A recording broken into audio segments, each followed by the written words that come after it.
Alors bonjour à toutes et à tous, on est ici chez Essence Naturelle Corse. Vous ne connaissez peut-être pas, mais c'est une fameuse adresse d'aromathérapie en Corse. Je suis avec Sophia Kaiserling, bonjour. Bonjour Julien. Et évidemment chez Essence Naturelle Corse aujourd'hui on parle immortel. L'immortel de Corse, vous le savez, c'est vraiment une plante très très noble qui donne une huile essentielle merveilleuse. Certains diront qu'elle sent le curry, mais c'est surtout une huile essentielle qui est capable de réparer la peau, d'être également fluidifiante sanguine, de renforcer les capillaires de la circulation sanguine.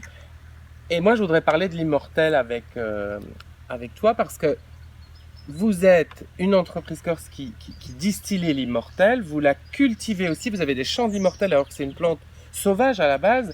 Est-ce que, voilà, comment ça se passe? Alors nous, on a commencé à distiller l'immortel donc en 93, donc ça fait quelques années.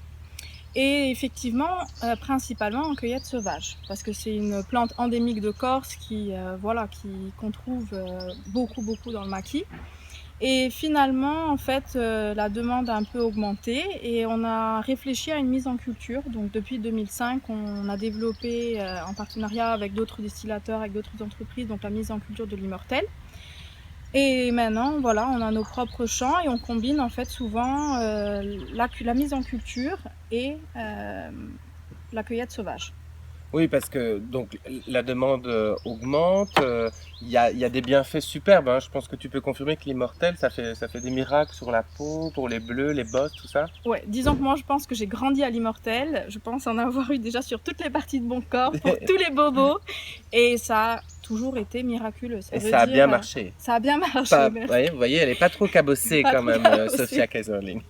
Mais alors, parce que c'est quand même original, cultiver une plante qui à la base était sauvage, vous êtes beaucoup à le faire en Corse maintenant, comment ça se passe? Quelles sont les bonnes règles d'après toi, qui est agricultrice, hein, avant tout, qui est une spécialiste de la terre et du bio, de la biodynamie ici?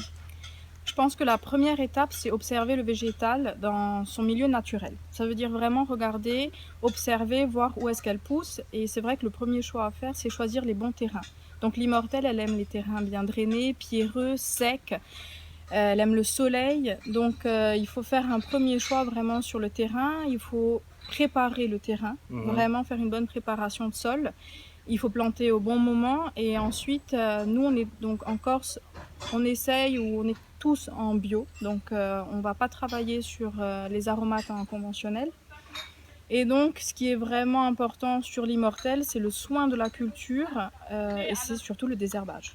Donc ça Donc ça veut demande du dire travail mécanique, de mécanique désherbage, et être évidemment présent, manuel. Ça veut dire que manuel. sur les tout petits plants, au début, il y a énormément de travail manuel et après mécanique. Oui. Et voilà, c'est un grand respect, on va dire, de la plante pour l'intégrer en culture, pour qu'elle ne se modifie pas trop, garde toute son intégrité.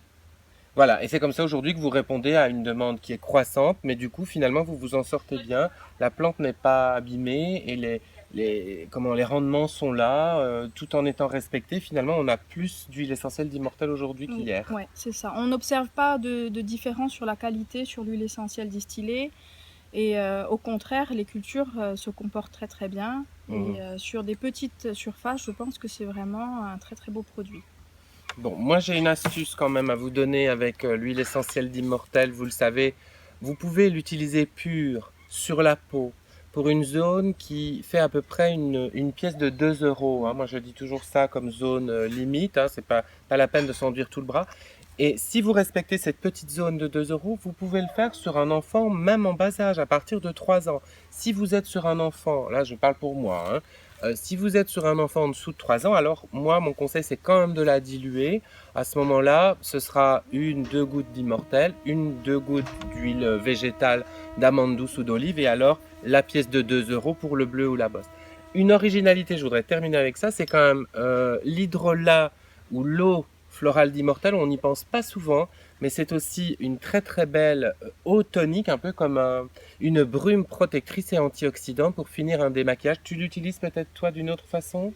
Je l'utilise non, surtout pour finir mon démaquillage après l'huile végétale. Bon. Depuis pas mal d'années d'ailleurs. Ouais. Bon, ben, les grands esprits se rencontrent. C'est pour ça d'ailleurs que Essence Naturelle Corse est aussi une marque qui porte la mention Slow Cosmétique. À bientôt, Sophia, merci de nous avoir reçus. Merci. À bientôt à vous aussi. En Corse, on vous le souhaite. C'est un très très bel endroit à visiter ici.